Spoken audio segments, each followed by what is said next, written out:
What's up, guys? So I'm just going to talk real quick and just kind of say what I'm going to say, and then I'm going to get off this live stream here while I'm walking.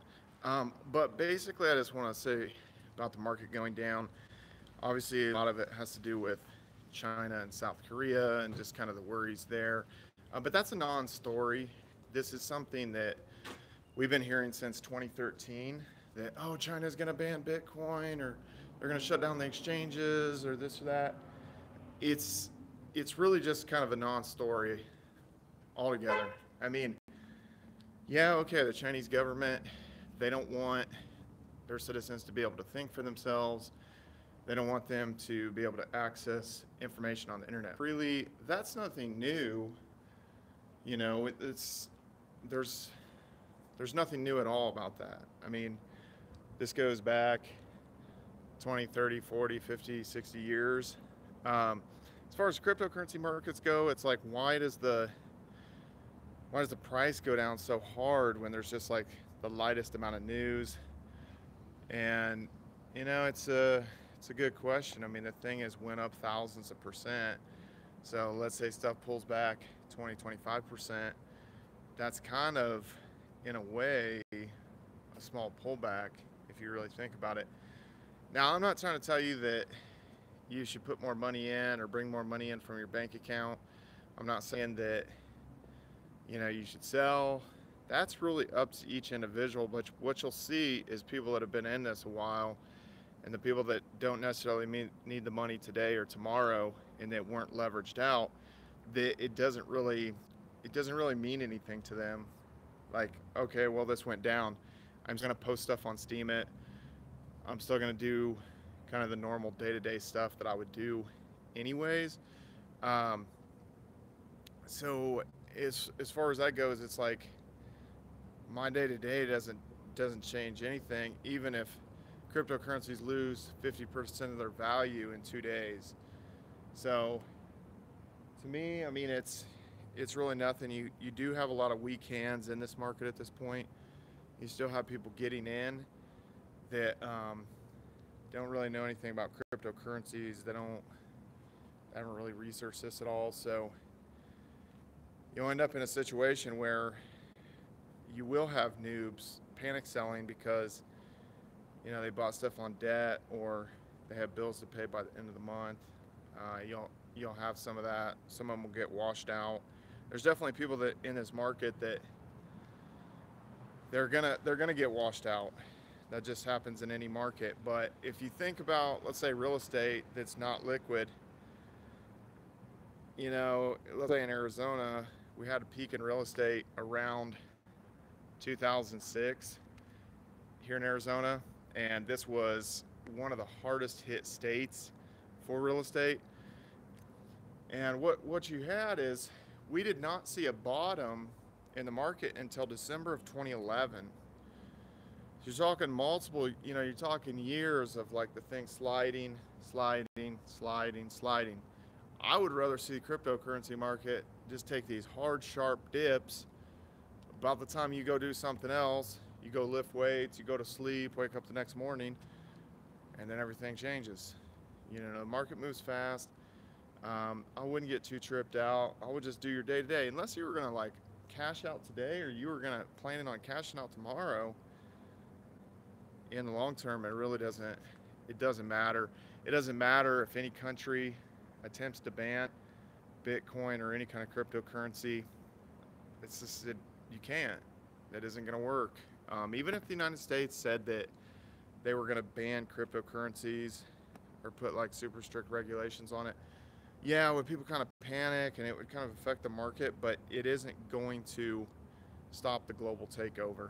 And countries like the United States, it is extremely unlikely to happen. What you're going to see is like what they did with PayPal, where, for instance, if you do over $20,000 in revenue for PayPal on PayPal, then you get a 1099, and a 1099 gets sent to the IRS. You know, that's 20,000. So I assume that something like that will eventually happen for the cryptocurrency exchanges here in the United States. But really, outside of that, I mean, you're seeing some states some governments, Canadian government, I think Toronto was coming out saying that you could potentially pay your taxes in Bitcoin. And then the state of Arizona was saying that too, that they want to get something passed where people could pay in Bitcoin. And so you're just not going to have the knee-jerk reaction that you're having in some of these countries like China. I mean, they can't get on Facebook, or they're not supposed to. They can't get on Google, or they're not supposed to. You know, they're really restricted for what they can do on the internet, and that's nothing new. I mean, we've known that, and we've been going through the cryptocurrency thing since 2013, of this whole idea that cryptocurrencies are going to get banned and all this and that, and Russia keeps going flip-flopping all over the place with, you know, what they're going to do with cryptocurrencies, or whether it's illegal, or whether you can mine them, or that kind of stuff. Okay, so you're saying you get a 1099 if you hold more than 25K worth. See, I don't hold much on, I don't hold hardly anything on Coinbase, but I have a friend that has hundreds of thousands on there, and he's never got a 1099, so I don't know if he'll get one this year or not. So I don't know. I haven't seen that come across as official news, but yeah, it's just, guys, I wouldn't trip out too much. Let's say do your day-to-day. I don't know that I'm going to strengthen my positions by bringing more fiat in or not. I mean, honestly, in a couple days, it could pop back up, or maybe it drops more. It's kind of like you get desensitized to it. It kind of doesn't matter. And I know that seems weird. I know a lot of people have. See, that's very odd that you would have to request one, because anything that they send to the IRS, you would think that they would have to send you a copy too. But yeah, it's very, very strange. Kind of Wild West out there, obviously. And then they've, you know, I'm not going to say a lot about it, but they overreached their kind of authority by trying to get everybody's information. And then obviously it ended up being the people that were over a certain amount. And there was like 14,000 people that they turned their information into. But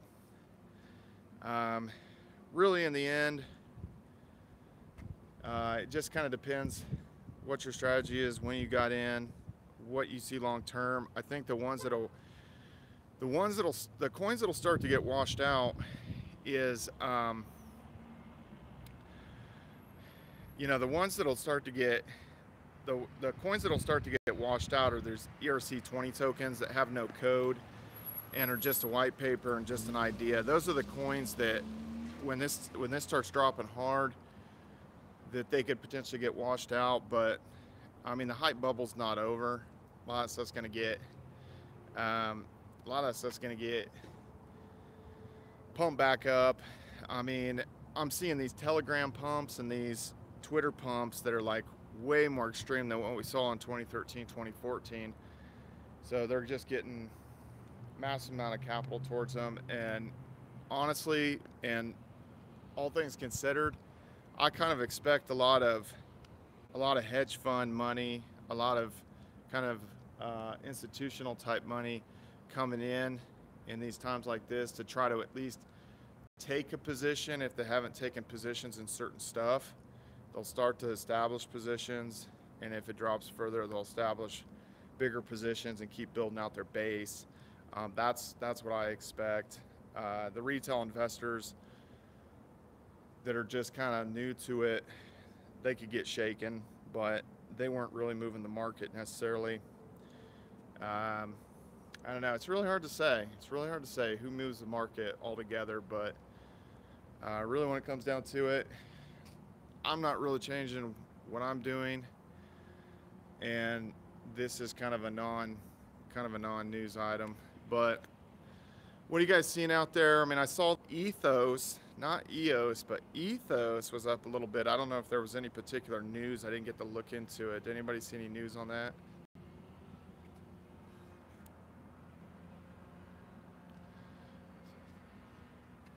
I mean, you know, I can't really say if this is the time to invest or not. It's really up to each individual. I know a lot of times when this stuff drops, YouTubers will say that, like, oh, this is a good time to buy. But that's almost like cookie cutter advice, because I would say, I mean, really when it comes down to it, it depends everybody's financial situation. You know, is somebody sitting on $1 million worth of fiat, you know, and then they want to put some money in, or is the person, you know, that they have $100 to their name and they're gonna have to do a home equity line of credit to like get money out to try to like put in crypto, you know what I mean? Like everybody's situation's different. So I really can't say for sure, or it just depends what your positions are already. I mean, a lot of positions, let's say if you were in earlier, like a lot of my positions are still way up. So even with these drops like this, I'm still way up on stuff. So to me, it's like, even if I did, so fiat is just paper money. It's just like the US dollar, the Canadian dollar, Australian dollar, the euro, the pound, like that kind of stuff. That's what fiat is. It's just this kind of central bank created, not backed by anything except sort of faith type money. But yeah, it really depends on everybody's individual situation of whether they should strengthen their positions. Because if I went in on a lot of my positions right now, I would actually be taking my average up, because I'm up so far on stuff that 10x or 15x, then it hasn't even fallen enough for it to be like under what my position is.